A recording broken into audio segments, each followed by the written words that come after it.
Good morning, my dear student. Today we are going to start your lesson number 10, part history. Lesson name is The Vedic Case. ਅਸੀਂ ਵੈਦਿਕ period ਬਾਰੇ student ਗੱਲ ਕਰਾਂਗੇ ਇਸ lesson ਦੇ ਵਿੱਚ। Part history ਆ। ਓਕੇ, ਸਟਾਰਟ ਕਰਦੇ ਹਾਂ। You might have heard of the four Veds as a sacred book of the Hindu. Student ਤੁਸੀਂ ਫੋਰ ਵੇਦ ਬਾਰੇ ਸੁਣਿਆ ਹੋਣਾ, ਠੀਕ ਆ। ਆਪਣੇ 4 ਵੇਦ ਹੈਗੇ ਆ। ਓਕੇ, ਇਹ ਕੀ ਆ? Secret book. ਇੱਕ ਕੀ ਆ? ਪਵਿੱਤਰ ਬੁੱਕਸ ਆ, ਮਤਲਬ ਪਵਿੱਤਰ ਕਿਤਾਬਾਂ ਹੈਗੀਆਂ ਹਿੰਦੂਆਂ ਦੀ। ਫੋਰ ਵੇਦਸ ਆ ਜੇ ਨੇਮ ਹੈਗੇ ਆ, they are the Rigveda, Samaveda, Yajurveda and Atharvaveda. Four Veda student ਕਿਹੜੇ ਕਿਹੜੇ ਆ? ਕੁਐਸਚਨ ਬਹੁਤ ਇੰਪੋਰਟੈਂਟ ਆ ਇਹ। Rigveda, Samaveda, Yajurveda and the Atharvaveda. The Rigveda is the oldest book of the world. ਜੇ ਵਰਲਡ ਦੇ ਵਿੱਚ ਤੁਹਾਨੂੰ ਕੁਐਸਚਨ ਕਿਤੇ ਵੀ ਪੁੱਛੇ ਜਾਵੇ, it is the most important question for GK general knowledge student. ਜੇ ਵਰਲਡ ਦੀ ਸਭ ਤੋਂ ਓਲਡੈਸਟ ਬੁੱਕ ਪੁੱਛੀ ਜਾਵੇ ਉਹ ਕਿਹੜੀ ਹੈ? Rigveda. Okay, it is the collection of hymns. ਇਹ ਕੀ ਆ? ਕਲੈਕਸ਼ਨ ਆਫ ਹਿਮਨਸ ਮਤਲਬ ਸ਼ਬਦਾਂ ਦਾ ਇੱਕ ਤਰ੍ਹਾਂ ਦਾ ਸੰਗ੍ਰਹਿ ਹੈਗਾ ਸਟੂਡੈਂਟ, ਜਿਵੇਂ ਮੰਤਰ ਵਗੈਰਾ ਆ ਜਾਂਦੇ ਆ, ਹੈ ਨਾ। And the praise of the nature of God. ਇਹਦੇ ਵਿੱਚ ਜਿਹੜੇ ਉਸ ਟਾਈਮ ਜਿਹੜਾ ਕੁਦਰਤੀ ਦੇਵੀ ਦੇਵਤੀਆਂ ਸੀਗੀਆਂ ਉਹਨਾਂ ਨੂੰ ਇਹ ਗੋਡ ਦੇ ਰੂਪ ਵਿੱਚ ਕੰਸੀਡਰ ਕੀਤਾ ਜਾਂਦਾ ਸੀਗਾ। ਉਹਨਾਂ ਦੀ ਪ੍ਰਸ਼ੰਸਾ ਦੇ ਵਿੱਚ ਇਹ ਕੀ ਬੁੱਕਸ ਲਿਖੀਆਂ ਹੋਈਆਂ। It was not written by one person. ਇਹ ਕਿਸੇ ਸਟੂਡੈਂਟ ਇੱਕ ਪਰਸਨ ਦੁਆਰਾ ਨਹੀਂ ਲਿਖੇ ਗਏ। ਲਾਈਕ ਸ਼੍ਰੀ ਗੁਰੂ ਗ੍ਰੰਥ ਸਾਹਿਬ ਆ, ਠੀਕ ਆ। 11th ਗੁਰੂ ਸ਼੍ਰੀ ਗੁਰੂ ਗ੍ਰੰਥ ਸਾਹਿਬ, ਇਹ ਕਿਸੇ ਇੱਕ ਪਰਸਨ ਦੁਆਰਾ ਨਹੀਂ ਲਿਖਿਆ ਗਿਆ, ਇੱਕ ਗੁਰੂ ਦੁਆਰਾ ਨਹੀਂ ਲਿਖਿਆ ਗਿਆ। ਇਹ 'ਚ ਕਈ ਸੂਫੀ ਭੱਟਾਂ ਦੀ ਬਾਣੀ ਦਰਜ ਹੈਗੀ ਹੈ ਨਾ। ਲਾਈਕ 5 ਗੁਰੂਜ਼ ਹੈਗੇ, ਫਸਟ 5 ਗੁਰੂਜ਼ ਐਂਡ 9th ਗੁਰੂਜ਼। ਓਕੇ, ਉਹਨਾਂ ਦੀ ਬਾਣੀ ਕੰਸੀਡਰ ਕੀਤੀ ਗਈ ਹੈਗੀ ਆ। ਸੋ ਇਸੇ ਤਰ੍ਹਾਂ ਹੀ ਵੇਦ ਆ ਕਿਸੇ ਇੱਕ ਪਰਸਨ ਦੁਆਰਾ ਨਹੀਂ ਲਿਖੇ ਗਏ। ਬਹੁਤ ਜ਼ਿਆਦਾ ਜਿਹੜੇ ਰਿਲੀਜੀਅਸ ਨਾਲ ਰਿਲੇਟਡ ਲੋਕ ਪੀਪਲ ਸੀਗੇ ਉਹਨਾਂ ਦੇ ਜਿਹੜੇ ਹਿਮਨਸ ਆ ਐਡ ਕੀਤੇ ਹੋਏ ਆ। Hymns written by several scholars, ਰਿਸ਼ੀ ਮੁਨੀ ਬੇਟਾ ਉਹਨਾਂ ਦੇ ਐਡ ਕੀਤੇ ਹੋਏ ਆ ਨਾ। Several other books were written after the Veda for a long time. Veda ਤੋਂ ਬਾਅਦ ਵੀ ਕਈ ਬੁੱਕਾਂ, ਜੇ ਹਿੰਦੂ ਰਿਲੀਜਨ ਦੀ ਗੱਲ ਕਰਦੇ, ਹਿੰਦੂ ਰਿਲੀਜਨ ਦੇ ਵਿੱਚ ਵੇਦਸ ਤੋਂ ਬਾਅਦ ਵੀ ਕਈ ਬੁੱਕਾਂ ਬੇਟਾ ਲਿਖੀਆਂ ਗਈਆਂ ਹੈਗੀਆਂ। Some of ਦਿਮ R the ਕਮੈਂਟਰੀਜ਼ on the Vedas. ਜਿਹੜੀਆਂ ਸਾਰੀਆਂ ਕੀ ਉਹਨਾਂ ਨੇ ਵੇਦ ਅਦਰ ਬੁੱਕਸ ਦੇ ਵਿੱਚ ਵੇਦ ਵਿੱਚੋਂ ਹਿਮਨਸ ਲੈ ਕੇ ਉਹਨਾਂ ਦੀ ਕੀ ਆ ਐਕਸਪਲੇਨੇਸ਼ਨ ਕੀਤੀ ਹੋਈ ਆ। ਉਹਨਾਂ ਦੀ ਵੇਦਸ ਦੀ ਹੀ ਐਕਸਪਲੇਨੇਸ਼ਨ ਕੀਤੀ ਹੋਈ ਆ ਅਦਰ ਬੁੱਕਸ ਦੇ ਵਿੱਚ। ਕਮੈਂਟਰੀਜ਼ ਹੁੰਦਾ ਬੇਟਾ explanation. And other explain the rituals of mention and the Veda and yet others are works on philosophy of religion.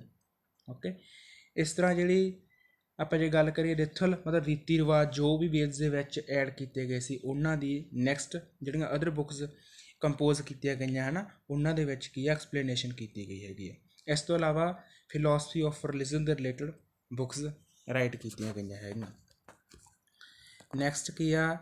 They are called ਦੀ, ਜਿਵੇਂ ਅਦਰ ਬੁੱਕਸ ਦਾ ਨੇਮ ਅਸੀਂ ਲੈਂਦੇ ਹਾਂ ਲਾਈਕ ਹੈ ਨਾ, ਲਾਈਕ ਬ੍ਰਾਹਮਣਸ ਆ ਗਏ, ਆਰਨਿਕ, ਉਪਨਿਸ਼ਦ, ਸੂਤਰ। ਇਹ ਬੁੱਕਸ ਕੀ ਆ? ਵੇਦਸ ਦੇ ਨਾਲ ਰਿਲੇਟਡ ਹੀ ਆ, ਠੀਕ ਆ। ਟੂਗੈਦਰ ਦੇ ਆਰ ਨੋਨ, ਸਾਰੀਆਂ ਬੁੱਕਸ ਨੂੰ ਅਸੀਂ ਜਿਹੜਾ ਕੰਸੀਡਰ ਕਰਕੇ ਕੀ ਕਹਾਂਗੇ? ਵੈਦਿਕ ਲਿਟਰੇਚਰ। ਆਪਣੇ ਕੋਲੇ 4 ਵੇਦ ਹੋ ਗਏ, ਇਸ ਤੋਂ ਇਲਾਵਾ ਬ੍ਰਾਹਮਣਸ ਆ ਗਏ, ਆਰਨਿਕ ਆ ਗਏ ਐਂਡ ਉਪਨਿਸ਼ਦ ਆ ਗਏ ਐਂਡ ਸੂਤਰ। ਇਹ ਕੀ ਆ? ਸਾਰਾ ਵੈਦਿਕ ਲਿਟਰੇਚਰ। ਇਹ ਕੀ ਆ? ਵੈਦਿਕ ਸਾਹਿਤਾ।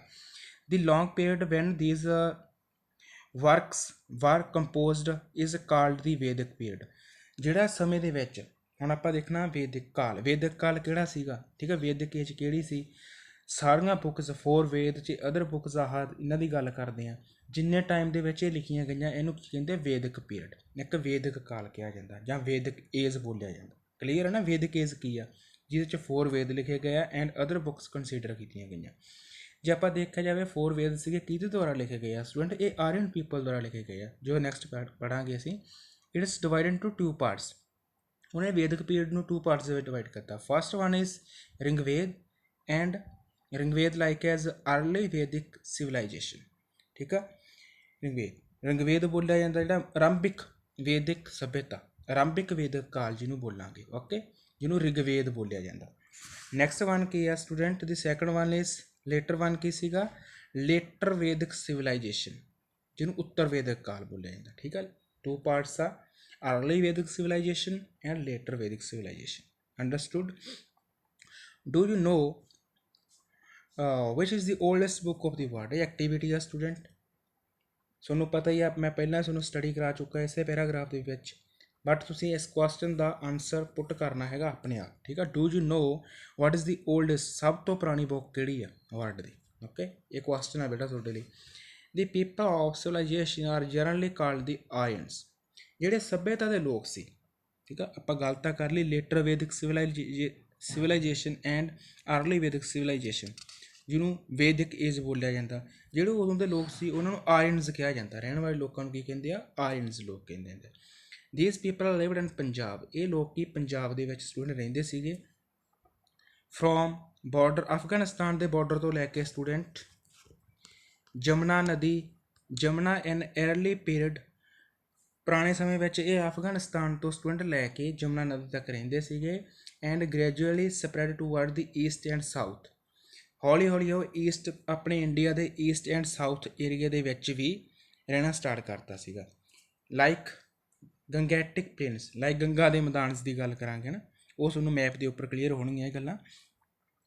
There is difference opinion amongst the scholar about the original home of Vedic people। ਜਿਹੜੇ ਹਿਸਟੋਰੀਅਨ ਆ ਸਟੂਡੈਂਟ, ਉਹਨਾਂ ਦੇ ਡਿਫਰੈਂਟ ਵਿਊ ਆ ਹਰੇਕ ਦੇ, ਉਹਨਾਂ ਦਾ ਜਿਹੜਾ ਕੀ ਓਰੀਜਨਲ ਹੋਮ ਕਿਹੜਾ ਸੀ, ਮਤਲਬ ਉਹ ਕਿੱਥੋਂ ਦੇ ਪੱਕੇ ਨਿਵਾਸੀ ਸੀਗੇ, ਹਰੇਕ ਦੇ ਡਿਫਰੈਂਸ ਵਿਊ ਆ। ਓਕੇ, ਸਮ ਸਕੋਲਰ ਜਾਂ historian think that they came to Punjab from central Asia, ਕਈ ਕਹਿੰਦੇ ਕਿ ਇਹ ਪੰਜਾਬ ਦੇ ਵਿੱਚ ਸੈਂਟਰਲ ਏਸ਼ੀਆ ਤੋਂ ਆਏ ਸੀ। While the other think that they came from European borderlands and Russia. Other ਕੀ ਕੰਸੀਡਰ ਕਰਦੇ ਹੈਗੇ ਆ, ਉਹ ਕਹਿੰਦੇ they came from Punjab from central Asia ਵਿੱਚੋਂ ਆਏ ਸੀ, ਅਤੇ ਦੂਸਰੇ ਕੀ ਕਹਿ ਰਹੇ ਆ, ਯੂਰਪੀਅਨ ਬਾਰਡਰਲੈਂਡਸ ਐਂਡ ਰਸ਼ੀਆ, ਉਹ ਕੀ ਕਹਿੰਦੇ ਰੂਸ ਦੇ ਯੂਰਪੀ ਸੀਮਾਵਰਤੀ ਇਲਾਕਿਆਂ ਤੋਂ ਆਏ ਸੀ। Okay, most of the scholars now think that the Vedic people did not come from outside and the Punjab was their original homeland। ਕਈ ਕਹਿੰਦੇ ਕਿ ਉਹ ਕਿਤੋਂ ਨਹੀਂ ਆਏ, ਉਹ ਕੀ ਹੈ, ਪੰਜਾਬ ਹੀ ਉਹਨਾਂ ਦੀ ਓਰੀਜਨਲੀ ਹੋਮਲੈਂਡ ਸੀਗੀ। We find the mention of the river like Indus, ਜਿਹਨੂੰ ਸਿੰਧ ਬੋਲਿਆ ਜਾਂਦਾ ਸਟੂਡੈਂਟ, ਜੇਹਲਮ ਜਿਹਦਾ ਪੁਰਾਣਾ ਨਾਂ ਹੈਗਾ ਵਿਤਾਸਾ, ਐਂਡ ਦੀ ਚਨਾਬ ਜਿਹਦਾ ਓਲਡੈਸਟ ਨੇਮ ਹੈਗਾ ਅਸਕਨੀ, ਰਾਵੀ ਜਿਹਦਾ ਓਲਡੈਸਟ ਨੇਮ ਪ੍ਰਸ਼ਨੀ, ਬਿਆਸ ਦਾ ਓਲਡੈਸਟ ਨੇਮ ਵਿਪਾਸ, ਸਤਲੁਜ ਦਾ ਓਲਡੈਸਟ ਨੇਮ ਸਤੁਦਰੀ, and the Saraswati, Jamuna and Ganga ਇਨ ਦੀ ਰਿਗਵੇਦ। ਜੇ ਆਪਾਂ ਰਿਗਵੇਦ ਦੀ ਗੱਲ ਕਰਦੇ ਹਾਂ, ਰਿਗਵੇਦ ਵਿੱਚ ਸਟੂਡੈਂਟ 7 ਰਿਵਰਸ ਬਾਰੇ ਡਿਸਕਸ ਕੀਤਾ ਹੋਇਆ, ਠੀਕ ਆ। ਓਕੇ, ਉਹਨਾਂ ਦੇ ਓਲਡ ਨੇਮ ਵੀ ਲਿਖੇ ਹੋਏ ਆ, ਬੌਥ ਨੇਮ ਦੇ ਨਾਲ ਕੰਸੀਡਰ ਕੀਤੀਆਂ ਹੋਈਆਂ। ਓਕੇ, ਤੇ ਸਰਸਵਤੀ ਵਾਜ਼ ਦੀ ਮੋਸਟ ਸੈਕਰਡ ਰਿਵਰ, ਜਿਹੜੀ ਸਰਸਵਤੀ ਰਿਵਰ ਸੀਗੀ ਵੈਦਿਕ ਟਾਈਮ ਦੇ ਵਿੱਚ, ਜਾਣੀ ਕਿ ਬਹੁਤ ਜ਼ਿਆਦਾ ਪਵਿੱਤਰ ਨਦੀ ਕੰਸੀਡਰ ਕੀਤੀ ਜਾਂਦੀ ਸੀ। The Punjab was known as Sapta Sindhu or the land of seven river after these rivers। Student Punjab ਨੂੰ ਉਸ ਸਮੇਂ ਸਪਤ ਸਿੰਧੂ ਦੇ ਨਾਂ ਨਾਲ ਕੰਸੀਡਰ ਕੀਤਾ ਜਾਂਦਾ, ਬਿਕੋਜ਼ 7 ਰਿਵਰ ਡਰॉ ਕਰ ਦੇਣਾ ਸੀ ਤੁਸੀਂ, ਠੀਕ ਆ। ਇਹਦਾ ਸਪਤ ਸਿੰਧੂ ਦਾ ਮਤਲਬ ਕੀ ਆ, ਲੈਂਡ ਆਫ 7 ਰਿਵਰਸ, 7 ਨਦੀਆਂ ਦੀ ਧਰਤੀ, ਠੀਕ ਆ। ਇਸੇ ਕਰਕੇ ਇਹਨੂੰ ਸਪਤ ਸਿੰਧੂ ਬੋਲਿਆ ਜਾਂਦਾ ਸੀ।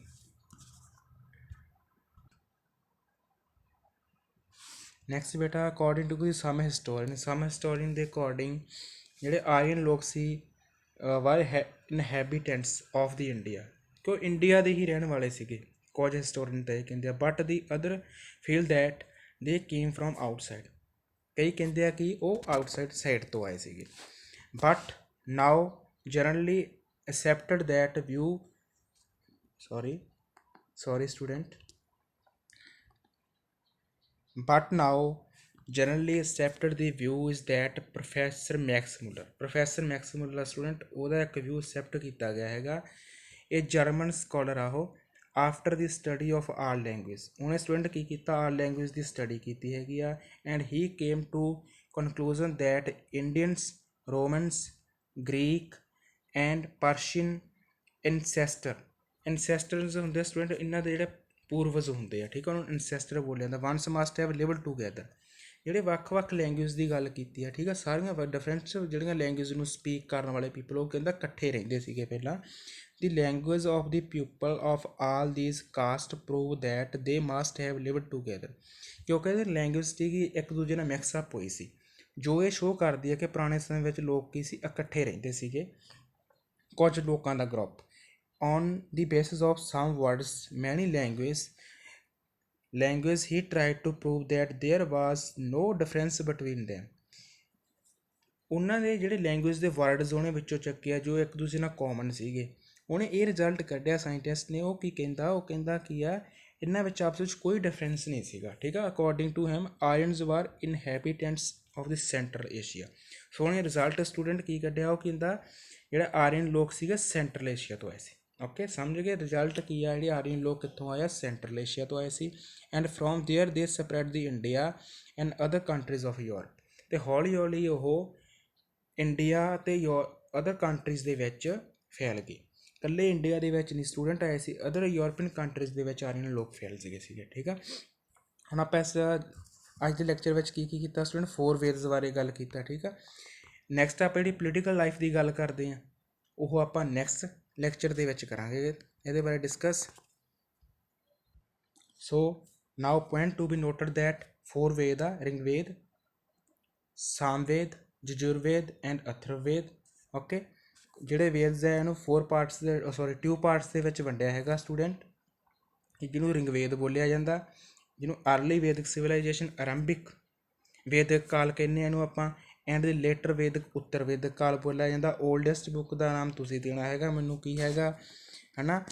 ਆਹ ਸਟੂਡੈਂਟ ਆਪਣਾ ਰਹਿ ਗਿਆ Aryan means novel, educated and well mannered person. Aryan ਲੋਕ ਸਟੂਡੈਂਟ ਕੀ ਸੀਗੇ, ਜਿਹੜੇ ਆਰੀਆ ਲੋਕ ਕੀ ਸੀਗੇ, ਆਰੀਆ ਵਰਡ ਦੀ ਆਪਾਂ ਗੱਲ ਜੇ ਕਰਦੇ ਹਾਂ ਉਹਦਾ ਮਤਲਬ ਇਹ ਹੁੰਦਾ ਇੱਕ ਨੋਵਲ, ਬਹੁਤ ਜ਼ਿਆਦਾ ਪੜ੍ਹੇ ਲਿਖੇ ਲੋਕ, ਠੀਕ ਹੈ, ਜਿਹਨੂੰ ਸਭ ਤਰ੍ਹਾਂ ਦੀ ਨੌਲੇਜ ਹੈਗੀ ਆ। ਵੈਲ ਮੈਨਰਡ ਮਤਲਬ ਸੱਭਿਅ ਲੋਕ ਹੈਗੇ ਆ, ਠੀਕ ਆ। ਉਹਨਾਂ ਨੂੰ ਇਸੇ ਕਰਕੇ ਇਹਨਾਂ ਨੂੰ ਆਰੀਅਨ ਪੀਪਲ ਕਿਹਾ ਜਾਂਦਾ ਸੀਗਾ, ਕਿਉਂਕਿ ਇਹਨਾਂ ਕੋਲ ਨੌਲੇਜ ਬਹੁਤ ਜ਼ਿਆਦਾ ਸੀ। ਓਕੇ, ਅਤੇ ਕਿੱਥੋਂ ਆਏ ਸੀ ਸਟੂਡੈਂਟ, ਆਪਾਂ ਰਿਜ਼ਲਟ ਕੱਢਿਆ ਹੈਗਾ। ਇੱਕ ਆਪਣੇ ਕੋਲ ਕੀ ਹੈ, ਸਪਤ ਸਿੰਧੂ। ਓਕੇ, ਸਪਤ ਸਿੰਧੂ ਦਾ ਮੀਨਸ ਕੀ ਹੈ, land of several reverse. Punjab ਨੂੰ ਉਸ ਸਮੇਂ ਰਿਗਵੇਦਿਕ, ਉੱਤਰ ਵੈਦਿਕ ਔਰ ਰਿਗਵੇਦਿਕ ਕਾਲ ਦੇ ਵਿੱਚ ਜਾਂ ਵੈਦਿਕ ਏਜ ਦੇ ਵਿੱਚ ਸਪਤ ਸਿੰਧੂ ਦੇ ਨਾਂ ਨਾਲ ਜਾਣਿਆ ਜਾਂਦਾ ਸੀਗਾ, ਠੀਕ ਆ। ਅਤੇ ਇਹ ਲੋਕ ਕਿੱਥੋਂ ਆਏ ਸੀਗੇ, ਸੈਂਟਰਲ ਏਸ਼ੀਆ ਤੋਂ ਆਏ ਸੀ। ਹੌਲੇ ਹੌਲੇ ਸਾਰੇ ਇੰਡੀਆ ਵਿੱਚ ਅਤੇ ਯੂਰਪੀਅਨ ਕੰਟਰੀ ਵਿੱਚ ਹੀ ਫੈਲ ਗਏ। ਓਕੇ ਬੇਟਾ, thanks to watching my video.